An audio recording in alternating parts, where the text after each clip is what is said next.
I worked in bookstores for 15 years, and so many things happened, I need to tell these stories. Today, I want to talk about how someone managed to damage at least 6 cars in our parking lot, and have 4 police cars show up. I was walking around the store, putting away books, and I noticed a lot of activity at the front of the store. So I started heading up towards the front, and as I'm walking towards the front, I realized there's something going on in the parking lot. So I climb up on the windowsill to get a better look outside without actually going outside, because I don't know what's happening.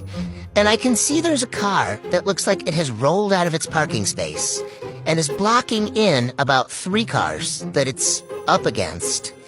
And because it's positioned sort of diagonally, it's also preventing a bunch of other people from backing out of their parking spaces across from it.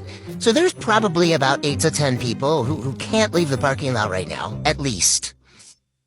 And I call one of my colleagues, say, hey, can you come up here and look? This is something. And as I'm looking, I start seeing police cars pull up. And one of the police officers comes in the store and he says, hey, there's no one in that car.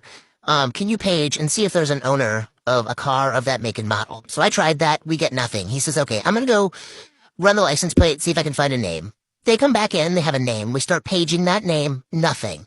More police officers have shown up at this point, and they start going into all the other stores and restaurants in the strip mall, seeing if they can find whoever this car belongs to.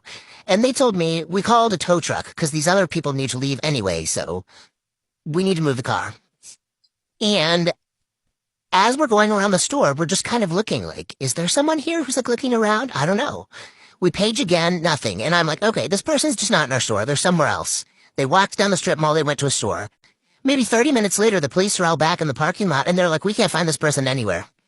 So I finally paged one more time, and I was like, it's really important. If you are in this building, you need to come to the front of the store. And finally, this lady comes walking up, and she's pissed, and she's like, it's so embarrassing. You keep paging me. Why are you paging me? I'm busy. I need to do blah, blah, blah, blah, blah. And it turns out she was in our store the entire time, and heard us paging her, and was just angry. She didn't wonder, why we would even know her name. She didn't wonder why anyone would page her. She just had no idea. And she ended up going outside and talking to the police, and I don't even know what happened from there. But she didn't put her car in park and managed to scrape her car along half of our parking lot.